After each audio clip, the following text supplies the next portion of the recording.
Welcome to 360 Tamil. இன்னைக்கு இந்த வீடியோல நம்ம எந்த படத்தோட எக்ஸ்பிளனேஷன் பத்தி பார்க்க போறோம்னா, தமிழ்ல இந்த வருஷம் வெளியான மூன்றாம் மனிதன் அப்படின்ற படத்தை பத்தி தான் பார்க்க போறோம். இது ஒரு பக்கவான சஸ்பென்ஸ் த்ரில்லர் படம்னு சொல்லலாம். ஸ்டார்டிங்ல இருந்து எண்டிங் வரைக்கும் சூப்பரா கொண்டு போயிருப்பாங்க. நம்ம எதிர்பார்க்காத மாதிரி ட்விஸ்டும் வச்சிருப்பாங்க. கண்டிப்பா இந்த படம் உங்க எல்லாருக்குமே பிடிக்கும் நம்புறேன். சிம்பிளி சவுத்ல இந்த படம் அவைலபிளா இருக்கு. பார்க்கணும்னு நினைக்கிறவங்க ஃபுல் படத்தை பாருங்க. படத்தோட ஃபுல் எக்ஸ்பிளனேஷனுக்குள்ள போறதுக்கு முன்னாடி இந்த வீடியோக்கு ஒரு லைக்க போடுங்க. அது மூலியமா இந்த வீடியோ இன்னும் நிறைய பேர்கிட்ட கொண்டு போய் சேர்க்கப்படும். இப்ப டைம் வேஸ்ட் பண்ணாம நம்ம நேரடியா எக்ஸ்பிளனேஷனுக்குள்ள போயிடலாம். படத்தோட ஸ்டார்டிங் சீனே ஒரு ஸ்கூல்ல நமக்கு காட்டுறாங்க.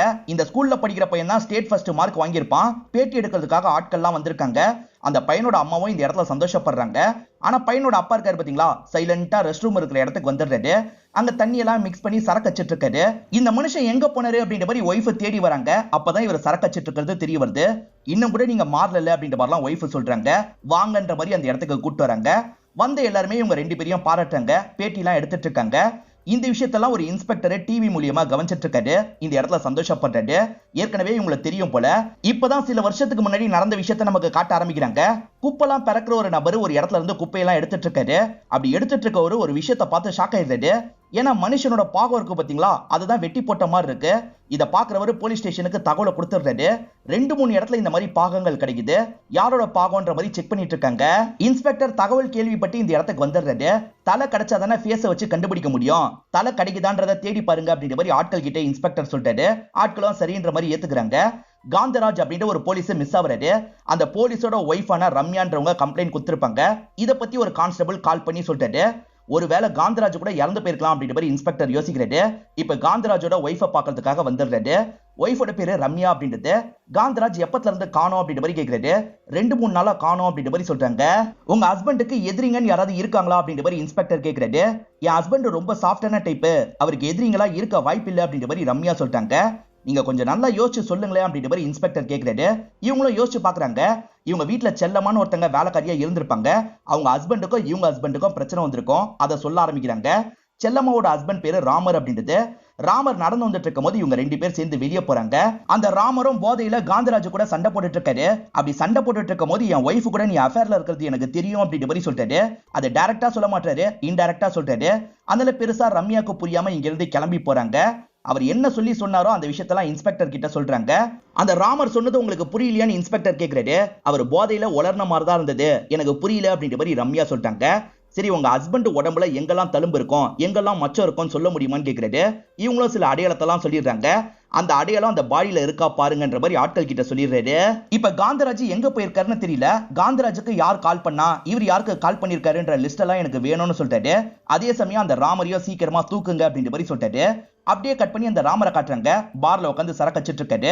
இன்ஸ்பெக்டரோட அசிஸ்டன்ட் இவரை கூட்டு போறதுக்காக வந்துடுறாரு. சார், நான் எந்த தப்புமே பண்ணல, விட்டுருங்க அப்படின்ற மாதிரிலாம் ராமர் கேட்டுட்டு இருக்காரு. சாதாரண விசாரணை தான், அன்னைக்கு காந்தராஜ் கிட்ட நீ சண்டை போட்டிருக்க, ஏன்னு தெரிஞ்சுக்கலாமா அப்படின்ற மாதிரி கேட்கிறாரு. அது பெரிய கதை சார், என் கதையை பத்தி சொன்னாதான் அந்த கதை உங்களுக்கு புரியும் அப்படின்ற மாதிரி இந்த நபரை இவரோட பிளாஷ்பேக்கை சொல்ல ஆரம்பிக்கிறாரு. ராமருக்கு கல்யாணம் ஆகிறதுக்கு முன்னாடி நடந்த விஷயத்த நமக்கு காட்டுறாங்க. அம்மா இருக்காங்கல்ல, இன்னைக்கு பொண்ணு பார்க்கறதுக்கு ஒரு வீட்டுக்கு போக போறோம், பலகாரம் ஏதாவது வாங்கிட்டு வா அப்படின்ற மாதிரி சொல்லிட்டாங்க. இவருமே சரின்ற மாதிரி ஏத்துக்கிறாரு. ஒரு கடையில வாங்குறதுக்காக வந்துடுறாரு. பொண்ணு பார்க்க போற வீட்டுக்கு என்ன வாங்கிட்டு போவாங்கன்னு இவருக்கு தெரிய மாட்டேங்குது. பொதுவா என்ன வாங்கிட்டு போவாங்க நாங்க வேலை பார்க்குற பொண்ணு கிட்ட கேட்கிறாரு. அந்த பொண்ணும் சிரிக்கிறாங்க. இது வாங்கிட்டு போனா கரெக்டா இருக்கும் அப்படின்ற மாதிரி தந்து விடுறாங்க. இவருமே இப்ப பொண்ணு பார்க்கறதுக்காக வீட்டுக்கு வந்துடுறாரு. பெரியவங்களாம் சேர்ந்து பேசிட்டு இருக்காங்க. அதே மாதிரி பொண்ணையும் வர சொல்றாங்க. இவர் ஒரு லேடி கிட்ட பலகாரம் வாங்கினாரு பாத்தீங்களா, அவங்க தான் அந்த பொண்ணாவே இருப்பாங்க. இவர் இன்னசென்ட்டா பண்ணார்ல, அதெல்லாம் இவங்களுக்கு பிடிச்சிருக்கு, எனக்கு சம்மதம் அப்படின்ற மாதிரி சொல்றாங்க. இப்ப வீட்டுல பேசி இவங்க 2 பேருக்குமே கல்யாணம் பண்ணி வச்சிடுறாங்க. சந்தோஷமா இவங்களுக்கு கல்யாணம் முடிஞ்சிருது. ஒய்ஃபோட பேரு செல்லம்மா அப்படின்றது. இவங்க 2 பேருக்குமே ஒரு பையன் பிறக்கிறான். ரொம்ப சந்தோஷமா தான் இவங்களோட வாழ்க்கை போயிட்டு இருக்கு. எதிர்பாராத மாதிரி இவங்களுக்கு மெடிக்கல் செலவு வந்துடும். அதுல ஒரு 4 லட்சம் ரூபாய் கடன் வாங்கியிருப்பாங்க. அந்த கடனை இவர் கொஞ்சம் கொஞ்சமா அடைச்சிட்டு இருக்காரு. ஆனா கடன் கொடுத்த நபர் இருக்கார்ல, நீ எப்பதான் காசு அடைப்ப, 2 மாசம் நீ காசே தரல, எனக்கு தான்ற மாதிரிலாம் வீட்டுக்கு வந்து பிரச்சனை பண்றாரு. ராமருக்குமே என்ன பண்றதுன்னு தெரியல. இதுக்கப்புறம் இங்க வேலை பார்த்தா சரிப்பட்டு வராது, திருப்பூருக்கு போயிடலான்ற மாதிரி துணி கடையில வேலை பார்க்கறாரு. ஒய்ஃபு கிட்ட நடுவுல கால் பண்ணி பேசுறாரு. தலை பயங்கரமா வலிக்குது, ஹாஸ்பிட்டலுக்கு போனோம்னு நினைக்கிறாரு. ஆனா கூட வேலை பார்க்குற நபர் சரக்கு கச்சா சரியா போயிடும் சொல்லிட்டாரு. இவர் அதெல்லாம் பழக்கம் இல்லைன்னு சொல்லிட்டாரு. ஆனா அந்த நபர் ஊத்தி குத்துறாரு. சரக்கு குடிச்சதுக்கு அப்புறம் இவருக்கு சரக்கு ரொம்ப பிடிக்க ஆரம்பிச்சிருது. அந்த நபர் கூட சேர்ந்து அடிக்கடி சரக்கெல்லாம் அடிக்க ஆரம்பிக்கிறாரு. அந்த நபரே வரலனாலும் சரி இவரே சரக்கு வாங்கி அடிக்கிறாரு. சம்பாதிக்கிறதுல பாதி காசு இவர் சரக்கு அடிக்கிறதுலே காலியா போயிருது. ஒய்ஃபுக்கு முன்ன மாதிரி காசு அனுப்ப மாட்டாரு. முன்ன மாதிரி காசே அனுப்ப மாட்டீங்க, எப்படிதான் கடனை அடைக்கிறது அப்படின்ற மாதிரிலாம் ஒய்ஃப் கேட்டுட்டு இருக்காங்க. இவர் சரியா ரெஸ்பான்ஸ் பண்ண மாட்டாரு. ஒரு நாள் திடீர்னு இவர் கதவை திறக்கும் போது ஒய்ஃப் வந்து நிக்கிறாங்க. என்ன இப்படி மாறி இருக்கீங்க, முதல்ல போய் ஷேவிங்லாம் பண்ணிட்டு வாங்க அப்படின்ற மாதிரி ஒய்ஃப் சொல்றாங்க. இவரும் ஒரு கடைக்கு வந்து ஷேவிங்லாம் பண்ணிடுறாரு. ஹஸ்பண்டுக்கு புதுசா குடிக்கிற பழக்கம் வந்திருக்கு அப்படின்றது ஒய்ஃப்க்கு தெரியுது. அந்த பழக்கத்துல இருந்து இவரை வெளியே கொண்டு வரணும்னு நினைக்கிறாங்க. கொஞ்சம் கொஞ்சமா ஹஸ்பண்டை வெளியே கொண்டு வந்துட்டு இருக்காங்க. இவங்க 2 பேரும் இங்கேயே குடும்பம் எல்லாம் நடத்த ஆரம்பிக்கிறாங்க. எல்லாமே நல்லா தான் போயிட்டு இருக்கு. ஆனா குடிக்க மாட்டேன்னு சொன்ன ஹஸ்பண்ட் ஒரு நாள் குடிச்சிட்டு வந்துடுறாரு. குடிக்க மாட்டேன்னு என் மேல சத்தியம் பண்ணிட்டு தானே போனீங்க, அதை மீறியும் குடிச்சிட்டு வந்தா என்ன அர்த்தம் அப்படின்ற மாதிரிலாம் கேக்குறாங்க. இவர் கோவத்துல ஏடாவிடமா பேசிட்டு இருக்காரு. நீங்க குடிச்சிட்டீங்கன்னா என் பக்கத்துல படுக்கிறதுக்காக வந்துடாதீங்க அப்படின்ற மாதிரிலாம் கோவமா சொல்றாங்க. ஆனா நைட்டு நேரம் இவர் இருக்காரு பாத்தீங்களா, அவங்க பக்கத்துல ரொமான்ஸ் பண்றதுக்காக வராரு. அவங்க டென்ஷன் ஆயிடுறாங்க. நான் தான் வரக்கூடாதுன்னு சொன்னேன்ல, வேலைக்கு போங்க அப்படின்ற மாதிரிலாம் சொல்றாங்க. பதிலுக்கு இவர் பேச ஆரம்பிக்கிறாரு. இப்ப 2 பேருக்கும் மாத்தி மாத்தி வாக்குவாதம்லாம் நடக்குது. அந்த வாக்குவாதத்துல கோவப்பட்ட ஹஸ்பண்ட் இவங்களை போட்டு அடிச்சிடுறாரு. இப்படிதான் சில மாசங்கள் ஓடிட்டு இருக்கு.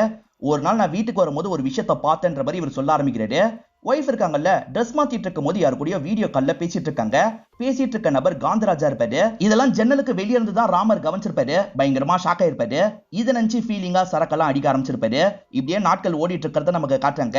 அந்த காந்தராஜ் ஒரு போலீஸ்னு சொன்னா பாத்தீங்களா, ரவுண்ட்ஸுக்காக வெளியே வந்திருப்பாரு. அப்படி வெளியே வந்தவர் ஒய்ஃப் கிட்ட பேசிட்டு இருக்காரு.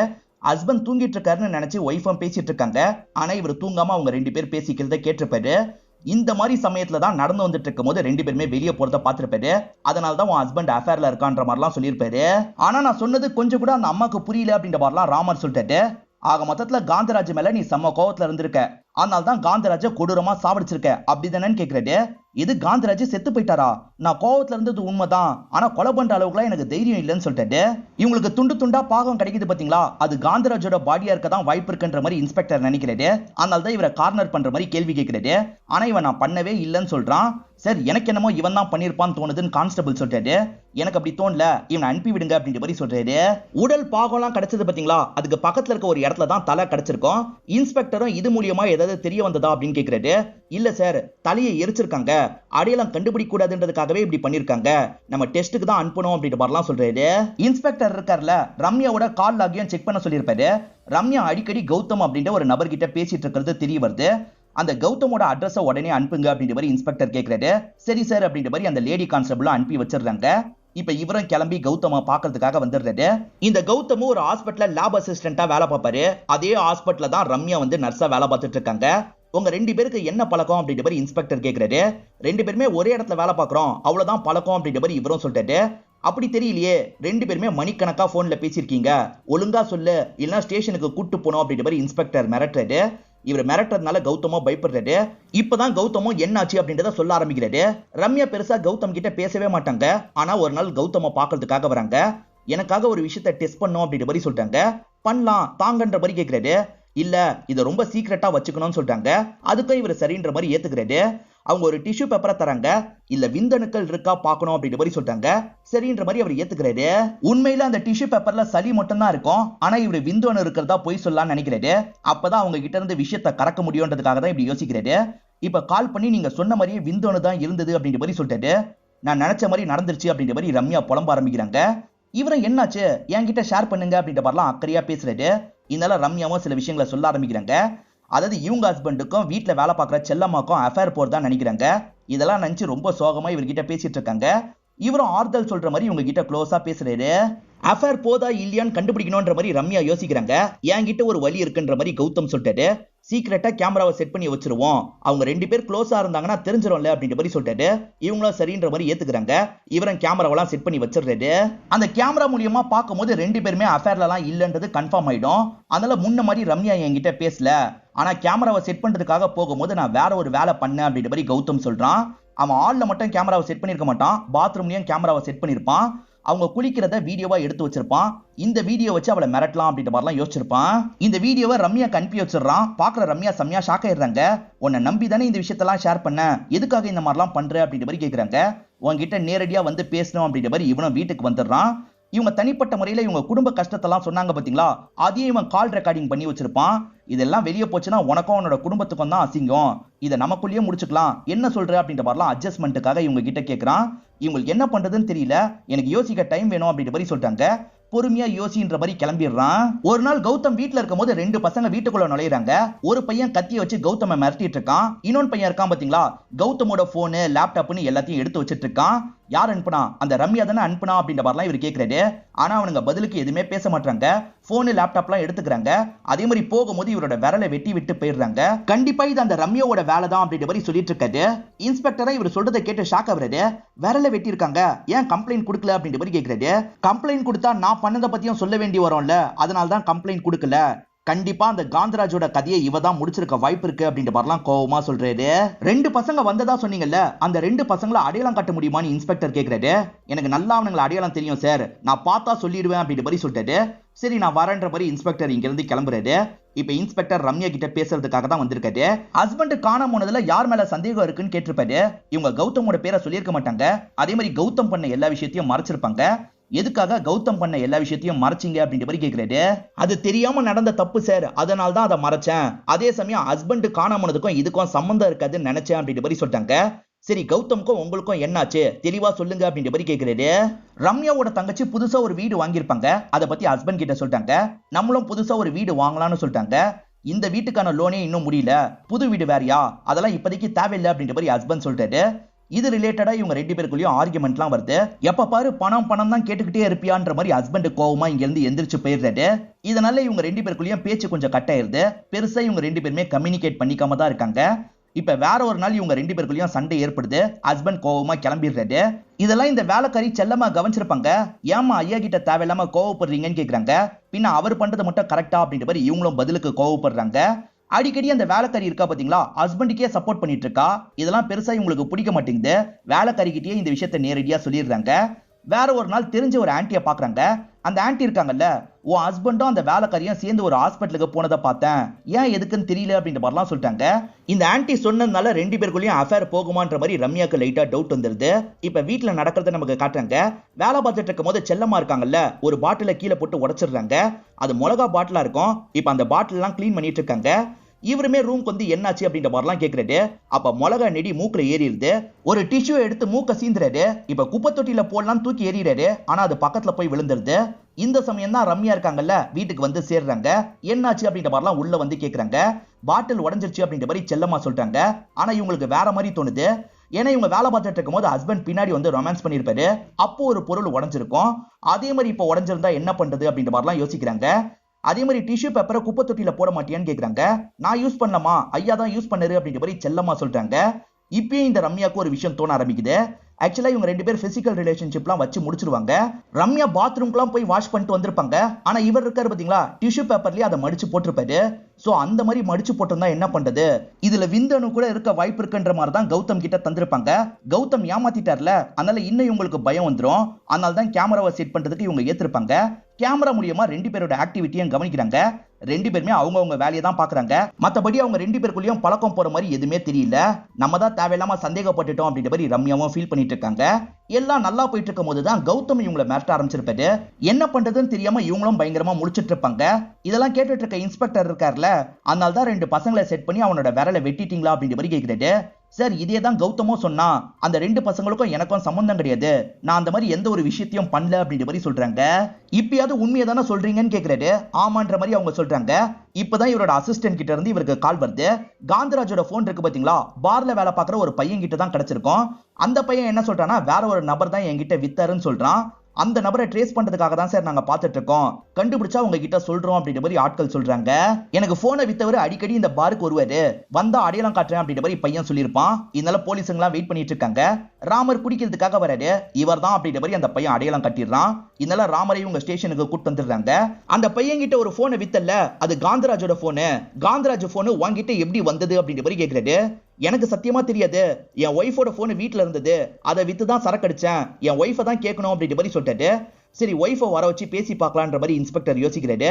இப்ப செல்லம்மாவை ஸ்டேஷனுக்கு வர வச்சிடுறாரு. உனக்கும் காந்தராஜுக்கும் அஃபேர் போறதா ரம்யா சந்தேகப்பட்டிருக்காங்க. ஆனா அஃபேர் நடக்குதுன்றதை அவங்களால கன்ஃபார்ம் பண்ண முடியல. ஆனா உன் ஹஸ்பண்ட் நீ வீடியோ கால்ல பேசினதை பார்த்திருக்காரு, உண்மையில உங்க ரெண்டு பேருக்கு அஃபேர் போச்சா இல்லையான்ற மாதிரி கேட்கிறாரு. ஆமா சார், தெரியாம எங்களுக்குள்ள நடந்துருச்சு அப்படின்ற மாதிரி இவங்களும் லைட்டா அழுதுகிட்டே சொல்லிட்டு இருக்காங்க. சரி காந்தராஜோட போனு வாங்கிட்டு எப்படி வந்ததுன்னு கேட்கிறாரு. அவர் தான் என்கிட்ட யூஸ் பண்ணு அப்படின்ற மாதிரி அந்த போனை தந்ததா இவங்க சொல்றாங்க. சரி காந்தராஜுக்கும் உனக்கும் அஃபேர் போச்சுன்னு சொன்னல, அது எப்படி ஆரம்பிச்சது அதை சொல்லு அப்படின்ற மாதிரி இன்ஸ்பெக்டர் கேக்குறாரு. ரெண்டு பேருக்குள்ளேயும் அஃபேர் போலன்றது ரம்யாக்கு கன்ஃபார்மா தெரிஞ்சிருக்கும். ஆனா இதுக்கப்புறம் செல்லம்மா வேலைக்கு வேணான்ற மாதிரி வேலையை விட்டு தூக்கியிருப்பாங்க. எதர்ச்சியா ஒரு நாள் காந்தராஜன் வெளியே வச்சு செல்லம்மாவை பாக்குறாரு. வேற ஏதோ ஒரு வேலையில சேர்ந்துட்டியாமே அப்படின்ற மாதிரி கேக்குறாரு. அப்படிலாம் இல்ல, அம்மா தான் வேற வேலை பார்த்துக்கோன்னு என்ன தூக்கிட்டாங்க அப்படின்ற மாதிரி சொல்றாங்க. என்கிட்ட வேற மாதிரி சொன்னா அப்படின்ற மாதிரி காந்தராஜ் சொல்லிட்டாரு. கொஞ்ச நாளேவே போனும் கையுமா தான் இருக்கா, என்ன நடக்குதுன்னே எனக்கு புரியல அப்படின்ற மாதிரி சொல்லிட்டாரு. இப்படி பேசிட்டு ரெண்டு பேருமே கிளம்பிடுறாங்க. செல்லம்மா வேலை பார்த்துட்டு இருக்கும் போது காந்தராஜ் கிட்ட இருந்து கால் வருது. எதிர பேசுறவர் அழுவுறாரு. என்னாச்சு அப்படின்ற மாதிரி இவங்களும் கேக்குறாங்க. எப்ப பாரு அவ போனும் கையுமா இருந்தா, அவ தூங்கிட்டு இருக்கும் போது போன் எடுத்து செக் பண்ண, அப்பதான் கௌதம்னு ஒரு நபர் கிட்ட க்ளோஸா பேசினதுலாம் எனக்கு தெரிய வந்தது. என்ன ஏமாத்திட்டா அப்படின்ற மாதிரிலாம் அழுதுட்டு இருக்காரு. அழாதீங்க அப்படின்ற மாதிரி இவங்க தான் சமாதானம் பத்திட்டு இருக்காங்க. அதே டைம் பேரலா இவங்க வாழ்க்கையில நடந்த விஷயத்த நமக்கு காட்டுறாங்க. ஹஸ்பண்ட் எப்ப பாரு குடிச்சுக்கிட்டே இருக்காரு, அவரை கண்ட்ரோலே பண்ண முடியல. குடிச்சிட்டு வந்தவர் சும்மா இருக்க மாட்டாரு, இஷ்டத்துக்கு புலம்பிக்கிட்டே இருக்காரு. அதே மாதிரி ரோட்ல போறவங்க கிட்ட எல்லாம் காசு தாங்கன்ற மாதிரி கேக்குறாரு. அதே மாதிரி குடிச்சிட்டு நடு ரோட்ல எல்லாம் விழுந்து கிடக்குறாரு. அதே மாதிரி வீட்டுல எந்த பொருள் இருந்தாலும் சரி விக்கிறதுக்காக கொண்டு போயிட்டு இருக்காரு. இதெல்லாம் தாங்கிக்க முடியாம இவங்க கஷ்டத்துல இருந்துட்டு இருக்காங்க. அப்ப காந்தராஜ் பேசுறது இவங்களுக்கு ஆறுதலா இருக்கும். அதனால தான் காந்தராஜ் கிட்ட பேச ஆரம்பிச்சிருப்பாங்க. இப்படிதான் இவங்க ரெண்டு பேருமே போன்ல க்ளோஸ் எல்லாம் பேசிக்க ஆரம்பிச்சிருப்பாங்க. இப்படி பேச ஆரம்பிச்சதுக்கு அப்புறம் ரெண்டு பேருமே மீட் பண்ணலாம் அப்படின்ற மாதிரி வெளியே வச்சுலாம் மீட் பண்ணுவாங்க. இந்த மாதிரி நடந்துட்டு இருக்கும் போது ஹஸ்பண்ட் ஒரு வாட்டி இவங்களை அடிச்சிருவாரு. இவங்க மண்டையில பலமா காயம் போட்டுரும். அதனால காந்தராஜ் தான் இவங்களை ஹாஸ்பிட்டலுக்கு கூட்டு போயிருப்பாரு. இப்படி ஹாஸ்பிட்டலுக்கு இவங்க வரும்போது தான் அந்த ஆன்டி பார்த்திருப்பாங்க. ரம்யா கிட்ட பத்த வச்சிருப்பாங்க. இன்ஸ்பெக்டர் செல்லம்மா கிட்ட பேசிட்டு இருக்கும் போது கௌதம் கிட்ட இருந்து கால் வருது. கௌதம் பைக்ல போயிட்டு இருக்கும் போது எதர்ச்சியா அந்த ரெண்டு பசங்களை பார்த்திருப்பாரு. இந்த வீட்டோட மாடியில உட்காந்து தான் சார் பேசிட்டு இருக்காங்க, நீங்க சீக்கிரம் போனா புடிச்சிடலாம் அப்படின்ற மாதிரி சொல்றாரு. இப்ப ஆட்கள் உடனே அந்த இடத்துக்கு போறாங்க. அந்த ரெண்டு பசங்களையும் புடிச்சிடுறாங்க. அதாவது கௌதமோட விரல வெட்டின பசங்களை புடிச்சிடுறாங்க. அந்த ரெண்டு பசங்களையும் போட்டு ஆட்கள்லாம் பயங்கரமா அடிச்சிட்டு இருக்காங்க. ஆனா அந்த இடத்துக்கு வந்த இன்ஸ்பெக்டர் இருக்காருல்ல, சின்ன பசங்க இந்த மாதிரி அடிப்பீங்க, பொறுமையா விசாரிங்க அப்படின்ற மாதிரி சொல்லிட்டாரு. ஏதாவது சாப்பிடுறீங்களா, நான் சாப்பாடு வாங்கி தர சொல்றேன் அப்படின்ற மாதிரி சாப்பாடுலாம் வாங்கி தந்துட்டு போறாரு. வேணுட்டே தான் இன்ஸ்பெக்டர் இந்த மாதிரி பண்ணிருப்பாரு. ஏன்னா அடிச்சா இவனுங்க சொல்ல மாட்டாங்க, அன்பா கேட்டதான் சொல்லுவாங்கன்னு நினைச்சிருப்பாரு. இன்ஸ்பெக்டர் சொன்ன மாதிரி ஆட்களும் பொறுமையா விசாரிக்கிறாங்க. நீங்க மட்டும் விஷயத்த சொல்லிட்டீங்கன்னா உங்களை விட்டுற சொல்லி இன்ஸ்பெக்டர் சொல்லியிருக்காரு. ரம்யா சொல்லி தான் நீங்க விரல வெட்டினீங்களா அப்படின்ற மாதிரி கேக்குறாங்க. இல்ல சார், ரம்யா சொல்லி நாங்க இந்த விஷயத்த பண்ணல அப்படின்ற மாதிரி உண்மையில நடந்த விஷயத்த சொல்ல ஆரம்பிக்கிறாங்க. கௌதம் சாட் பண்ண விஷயத்தெல்லாம் காந்தராஜ் பார்த்திருப்பாரு. காந்தராஜ் தான் இந்த ரெண்டு பசங்களுக்கு வேலையை கொடுத்திருப்பாரு. இந்த ரெண்டு பசங்க அடிக்கடி ஜெயிலுக்கு வருவாங்க. அதனால காந்தராஜுக்கு பழக்கமானவங்களா இருப்பாங்க. இந்த பசங்களும் காந்தராஜ் சொன்ன மாதிரியே லேப்டாப் போன் எடுத்துட்டு வந்துடுறாங்க. விரலையும் எடுத்துட்டு வந்துட்டோம் அப்படின்ற மாதிரி காட்டுறாங்க. காந்தராஜ் கம்மி காசு தான் தராரு. இந்த லேப்டாப்பை வித்தாலே நிறைய கிடைச்சிருக்கும், என்ன இவ்வளோண்டு காசு தரீங்க, இன்னும் வேணும் அப்படின்ற மாதிரி பசங்க பிரச்சனை பண்றாங்க. இப்ப போறீங்களா இல்லையான்ற மாதிரி கண்ணை காமிச்சு மிரட்டுறாரு. இந்த ரெண்டு பசங்க அப்பதைக்கு அங்கிருந்து கிளம்பி போயிருப்பாங்க. என்னதான் இருந்தாலும் ஏமாத்திட்டார்ல, அவர் கதையை முடிக்கணும்ன்ற மாதிரி முடிச்சிருப்பாங்க. நாங்க தான் துண்டு துண்டா வெட்டி போட்டோம் அப்படின்ற மாதிரிலாம் சொல்லிட்டு இருக்காங்க. உங்க ரெண்டு பேரோட கான்டாக்ட்லயும் அக்கான்னு ஒரு நம்பர் இருக்கு, அந்த அக்கா யாருன்ற மாதிரி விசாரிக்கிறாங்க. இந்த ரெண்டு பசங்களும் நடந்த விஷயத்த சொல்ல ஆரம்பிக்கிறாங்க. இதுல ஒரு பையனுக்கு வயிற்றுல ஒரு ப்ராப்ளம் இருக்கும், ஃப்ரீயா ஆபரேஷன் கூட பண்ணுவாங்க. ஆனா கார்டியனா ஒருத்தங்க சைன் பண்ணும், அதுக்கு கூட இந்த பையனுக்கு ஆள் இல்ல. இந்த பையனும் சோகமா இங்க இருந்து கிளம்பி போறான். இந்த விஷயத்த செல்லமா பார்த்திருப்பாங்க. நம்ம கார்டியனா இருக்கிறதுக்காக சைன் போடலாம் அப்படின்ற மாதிரி யோசிக்கிறாங்க. இத பத்தி அந்த பையன் கிட்ட சொல்றாங்க. இவங்க சைன் போட்டதுனால அந்த ஆபரேஷன் நடந்துருது. இவனும் நல்லபடியா இருக்கான். இவங்க தான் பக்கத்துல இருந்து இந்த பையனை பார்த்திருப்பாங்க. இது மூலியமா இந்த பையன் அக்கா அக்கான்னு இவங்களை கூப்பிட ஆரம்பிக்கிறான். இவனுங்க திருட்டு வேலை எல்லாம் பண்ணிட்டு இருக்காங்கல்ல, இது எதையும் அவங்க கிட்ட காட்ட மாட்டாங்க, அவங்க கிட்ட நார்மலா பேசுவாங்க. அதனால அந்த செல்லம்மாவோ இவங்க ரெண்டு பேருக்கு வீட்டுக்கு கூப்பிட்டு சாப்பாடு எல்லாம் போட்டுட்டு இருக்காங்க. இதெல்லாம் விசாரணையிலேயே உங்களுக்கு தெரிய வந்துருது. இத பத்தி எல்லாம் கால் பண்ணி இன்ஸ்பெக்டர் கிட்ட சொல்லிட்டு இருக்காங்க. ஆனா இன்ஸ்பெக்டர் அந்த பசங்க சொல்றத நம்ப மாட்டாரு. இவ்வளவு சீக்கிரத்துல அந்த பசங்க பண்ண கொலையை பத்தி சொல்லுவாங்கன்னு எனக்கு தோணல. கண்டிப்பா இந்த பசங்க எதையோ மறைக்கிறாங்க, அது என்னன்றதை கண்டுபிடிக்கணும் அப்படின்ற மாதிரி சொல்றாரு. கிடைச்ச பாடி காந்தராஜோட பாடின்றதை கன்ஃபார்ம் பண்ணிடுறாங்க. இந்த ரெண்டு பசங்க காந்தராஜ் இறந்து போன டைம் யார்கிட்டயோ போன்ல பேசியிருக்காங்க. அந்த நம்பர் யாரோடதுன்னு கண்டுபிடிக்க முடியல. ஃபேக்கா சிம் விற்பாங்கல்ல, அங்க இருந்து வாங்கி தான் பேசியிருக்காங்கன்னு தெரிய வருது. அதை எப்படியாவது கண்டுபிடிங்க அப்படின்ற மாதிரி இன்ஸ்பெக்டர் சொல்லிட்டாரு. ஃபேக்கா சிம் யாரெல்லாம் விற்பாங்க அப்படின்றத இவங்க விசாரிக்கிறாங்க. அப்படி விசாரிச்சு ஒரு பர்டிகுலர் நபரை கண்டுபிடிச்சிடுறாங்க. அவரை நான் சொல்லிடுறேன் அப்படின்ற மாதிரி ஒரு ரவுடி தான் வாங்கினாருன்னு சொல்றாரு. உடனே அந்த ரவுடியை தூக்குங்க அப்படின்ற மாதிரி இன்ஸ்பெக்டர் சொல்லிட்டாரு. இப்ப அந்த ரவுடியை ஸ்டேஷனுக்கு கூட்டு வந்துடுறாங்க. இந்த நாள் நைட்டு இத்தனை மணிக்கு நீ கால் பண்ணிருக்க, இது உன் நம்பர் தானேன்னு கேட்கறாரு. சார் என் நம்பர் இல்லைன்னு சொல்லிட்டாரு. நீ ஃபேக்கா வாங்கியிருக்கிறது எங்களுக்கு தெரியும், பொய் சொல்லாது அப்படின்ற மாதிரிலாம் இன்ஸ்பெக்டர் கேட்கறாரு. சார் நான் வாங்கினது உண்மைதான், ஆனா எனக்காக வாங்கல, காந்தராஜ் சார் கேட்டாரு வாங்கி தந்தேன் அப்படின்ற மாதிரி சொல்றாரு. காந்தராஜ் இந்த ரெண்டு பசங்களை வச்சு ஏதோ பண்ண ட்ரை பண்ணிருக்காரு, அது என்னன்றதை கண்டுபிடிக்கணும் அப்படின்ற மாதிரி இன்ஸ்பெக்டர் யோசிக்கிறாரு. இப்ப இன்ஸ்பெக்டர் திரும்பி செல்லம்மாவை ஸ்டேஷனுக்கு கூப்பிடுங்கன்னு சொல்லிட்டாரு. அந்த செல்லம்மாவும் ஸ்டேஷனுக்கு வந்துடுறாங்க. லாக்அப் குள்ள இருக்க இவங்க ரெண்டு பேரை கவனிக்கிறாங்க. இவனுங்க ரெண்டு பேருமே நாங்க எதுவும் சொல்ல, நீங்க அவசரப்பட்டு சொல்லிடாதீங்க அப்படின்ற மாதிரி சிக்னல்ல சொல்றாங்க. செல்லம்மாவும் சரி சரின்ற மாதிரி தலையாட்டிட்டு இருக்காங்க. இன்ஸ்பெக்டரும் பேசுறதுக்காக செல்லம்மாவை தனியா ஒரு இடத்துக்கு வர வச்சிருந்தாரு. இவங்க சொல்ற எல்லாத்தையும் ரெக்கார்ட் பண்ணோம் அப்படின்ற மாதிரி கேமரால ரெக்கார்ட் பண்ணிட்டாரு. காசு போதுமான அளவு தரல, அதனால தான் கோவத்துல காந்தராஜை கொன்னுட்டோன்ற மாதிரி அந்த ரெண்டு பசங்க சொல்லிட்டாங்க. ஆனா எனக்கு அதுல நம்பிக்கை இல்ல, உனக்காக தான் இந்த கொலையை பண்ணிருக்காங்க. நீ காந்தராஜ் கூட எப்படி பழகிட்டு இருந்தியோ அதே மாதிரி தான் இந்த ரெண்டு பசங்க கூடயும் பழகிட்டு இருந்திருக்க. இந்த ரெண்டு பசங்களுக்கு காந்தராஜ் கூட நீ பழகிட்டு இருக்கிறது பிடிக்கல, காந்தராஜ் கதையை முடிக்கணும்ன்றதுக்காக தான் முடிச்சிருக்காங்க. நீயும் அதுக்கு சப்போர்ட்டிவா இருந்திருக்க. நீங்க போன்ல கான்வர்சேஷன் பண்ணதெல்லாம் எனக்கு தெரிஞ்சிருச்சு அப்படின்ற மாதிரி சொல்லிட்டாரு. சத்தியமா அப்படிலாம் இல்லன்ற மாதிரி இவங்க அழ ஆரம்பிக்கிறாங்க. அப்படி இல்லைன்னா எப்படி நடந்தது, ஒழுங்கா சொல்லு அப்படின்ற மாதிரி இவர் கேட்கிறாரு. நான் எல்லாத்தையும் சொல்லிடுறேன் அப்படின்ற மாதிரி இந்த இடத்துல சொல்ல ஆரம்பிக்கிறாங்க. ரம்யா சந்தேகப்பட்டுட்டாங்கல்ல, அதனால காந்தராஜுக்கு ரம்யாவை பிடிக்க மாட்டேங்குது. அதனால தான் செல்லம்மா கிட்ட க்ளோஸா பேச ஆரம்பிச்சிருப்பாரு. எப்பவுமே வெளியே தான் போவாங்க. இந்த வாட்டி ரெண்டு பேருமே சேர்ந்து ஒரு ஹோட்டலுக்கு வந்துடுறாங்க. அந்த ஹோட்டல்ல சந்தோஷமாவும் இருந்துடுறாங்க. எல்லாம் முடிஞ்சதுக்கு அப்புறம் தான் தப்பு பண்ணிட்டோமோ அப்படின்ற மாதிரி உங்களுக்கு தோணுது. இதுக்கப்புறம் இதை பண்ணக்கூடாது அப்படின்ற மாதிரிலாம் யோசிச்சிருப்பாங்க. இவங்க ரெண்டு பேருக்கு அடிக்கடி சண்டை வருது இல்ல, அதனால பெரியவங்களும் உட்காந்து பேசுறதுக்காக வந்துடுறாங்க. இதுக்கப்புறம் தேவையில்லாம சண்டை போட்டுக்காதீங்க, நீயும் குடிக்காது அப்படின்ற மாதிரி பெரியவங்களும் அட்வைஸ் பண்றாங்க. ஹஸ்பண்டும் சரின்ற மாதிரி ஏத்துக்கிறாரு. ஆனா ஹஸ்பண்ட் அப்பயும் குடிய விட மாட்டாரு. இருந்தாலும் நம்ம கண்ட்ரோலா இருக்கணும்னு செல்லம்மா நினைக்கிறாங்க. ஆனா காந்தராஜ் இருக்கார்ல, கால் பண்ணி மீட் பண்ணோம் அப்படின்ற மாதிரி சொல்லிட்டாரு. இதுக்கப்புறம் நம்ம மீட்லாம் பண்ண வேணாம்னு சொல்லிட்டாங்க. நேரடியாவும் காந்தராஜ் கிட்ட இந்த விஷயத்தெல்லாம் எடுத்து சொல்லிட்டாங்க. ஆனா காந்தராஜ் கேட்க மாட்டாரு. நீ மட்டும் என் லைஃப்ல இல்லன்னு தெரிஞ்சதுன்னு வச்சுக்கோ, நான் சாக கூட தயங்க மாட்டேன் அப்படின்ற மாதிரி சாகிறதுக்காக எல்லாம் போறாரு. அவசரப்படாதீங்க, நில்லுங்க அப்படின்ற மாதிரிலாம் கண்ட்ரோல் பண்றாங்க. ஹஸ்பண்ட் கதையை முடிச்சுட்டு நம்ம ரெண்டு பேர் சேரலாம் அப்படின்ற மாதிரி காந்தராஜ் ஐடியா கொடுத்திருப்பாரு. இவங்களுமே ஒரு ஸ்டேஜ்ல சரின்ற மாதிரி ஏத்துக்கிறாங்க. ஹஸ்பண்ட் எப்பவுமே போல குடி போதையில வீட்டுல படுத்துட்டு இருக்காரு. பையனை எப்படியாவது படுக்க வைக்கணும்ல, அதனால பையனுக்கு பால்ல மயக்க மருந்த கலந்து தந்துடுறாங்க. அதை குடிச்சதுனால பையனுக்கு சீக்கிரமா தூக்கம் வந்துருது. இவங்களும் விஷயத்தெல்லாம் காந்தராஜ் கிட்ட சொல்றாங்க. காந்தராஜ் என்ன சொல்றாருன்னா, வேலையை முடிக்கிறதுக்காக ரெண்டு பசங்களை வர சொல்லியிருக்கேன், அவனுங்க எல்லா வேலையும் பார்த்துப்பாங்க அப்படின்ற மாதிரிலாம் சொல்லிட்டு இருக்காரு. இவங்களும் ரொம்ப பதட்டமா இருக்காங்க. சரி யூடியூப்ல ஏதாவது பாப்போன்னு பாக்குறாங்க. அதுல ஒருத்தர் கிரைம் ஸ்டோரியா சொல்லிட்டாரு. பெற்றோர் பண்ற தப்புனால பசங்க எப்படி பாதிக்கப்படுறாங்க அப்படின்ற மாதிரி தான் ஸ்டோரியை சொல்லிட்டாரு. மொத்தம் ரெண்டு பசங்களை பத்தி சொல்லிட்டாரு.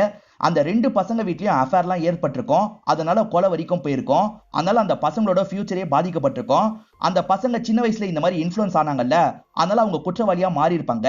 அந்த ரெண்டு பசங்க வேற யாரும் கிடையாது, இவங்க கிட்ட ரெண்டு பேர் பழகிட்டு இருக்காங்கல்ல, அந்த பசங்களா தான் இருப்பாங்க.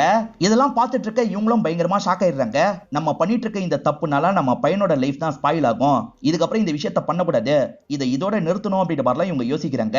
இப்பதான் காந்தராஜன் கதவை திறந்து இந்த இடத்துக்கு வந்துடுறாரு. இவங்க இருக்காங்கல்ல, முதல்ல இங்க இருந்து கிளம்புங்க, இந்த விஷயத்த நிறுத்திடலாம் அப்படின்ற மாதிரி சொல்றாங்க. ஆனா காந்தராஜ் ஏத்துக்க மாட்டாரு. பசங்க பக்கத்துல தான் இருக்காங்க, நான் கால் பண்ணா வந்துருவாங்க அப்படின்ற மாதிரி சொல்லிட்டாரு. வேணான்னு சொல்றேன்ல, போங்கன்ற மாதிரிலாம் சொல்றாங்க. ஆனா காந்தராஜ் டிராமாலாம் பண்றாரு. அப்பயே இவங்க ஏத்துக்க மாட்டாங்க. இதனால கோவத்துல காந்தராஜ் இவங்களை லாக் பண்ணிடுறாரு. நான் பிளான் பண்ணதை பண்ணிட்டு தான் போவேன், அது வரைக்கும் அமைதியா இருன்ற மாதிரி சொல்லிட்டாரு. கையில லாக் பண்ணி வச்சிருக்காருல, அதை இவங்க ஓபன் பண்ணிடுறாங்க. சட்டுன்னு குக்கர் மூடிய வச்சு இவரோட மண்டியிலே அடிக்கிறாங்க. இவருமே கீழே விழுந்துடுறாரு. கீழே விழுந்தவரை இவங்க செக் பண்ண ஆரம்பிக்கிறாங்க. அப்பதான் இவரோட உயிர் பிரிஞ்சு போயிருக்கிறது தெரிய வருது. அவசரப்பட்டு இப்படி பண்ணிட்டுமே அப்படின்ற மாதிரி இவங்களும் ஃபீலிங்கா உட்காந்து இருக்காங்க. என்ன பண்றதுன்னு தெரியாம இந்த ரெண்டு பசங்களுக்கு கால் பண்ணி சொல்றாங்க. காந்தராஜ் கூட்டு வந்ததை இந்த ரெண்டு பசங்களை தான். இந்த ரெண்டு பசங்களும் வீட்டுக்குள்ள வந்துடுறாங்க. அப்பதான் காந்தராஜ் இந்த வீட்டுக்கு தான் வந்திருக்காருன்னு அந்த பசங்களுக்கு தெரிய வருது. செல்லம்மாவும் தெரியாம பண்ணிட்டேன், என்ன பண்றதுனே தெரியல அப்படின்ற மாதிரி சொல்றாங்க. இதை நீங்க பண்ணல, நாங்க ரெண்டு பேர் சேர்ந்து தான் பண்ணோன்ற மாதிரி கொண்டு வந்துடுறோம், நீங்க இதோட இந்த விஷயத்த மறந்துருங்க அப்படின்ற மாதிரி பசங்க சொல்றாங்க. அப்படிதான் பாடியை இங்க இருந்து கொண்டு போயிருப்பாங்க. உண்மையில இதுதான் நடந்தது, நான் பண்ண தப்பெல்லாம் சரி பண்ணோம்னு நினைக்கும் போது தான் இப்படி ஆச்சு அப்படின்ற மாதிரி இவங்க சொல்லிட்டு இருக்காங்க. இதை கேட்கிற இன்ஸ்பெக்டரும் ஏத்துக்கிறாரு. இவ்வளவு நேரம் இன்ஸ்பெக்டர் ரெக்கார்ட் பண்ணாரு பாத்தீங்களா, அந்த ரெக்கார்டிங் எல்லாத்தையும் டெலீட் பண்ணிடுறாரு. சரியான முடிவு எடுக்கும் போது உன்னை குற்றவாளியா மாத்துறதுல எனக்கு விருப்பம் இல்ல, நீ இங்க இருந்து போலான்ற மாதிரி சொல்லிட்டாரு. இவங்களும் நன்றி சொல்லிட்டு இங்க இருந்து கிளம்பிடுறாங்க.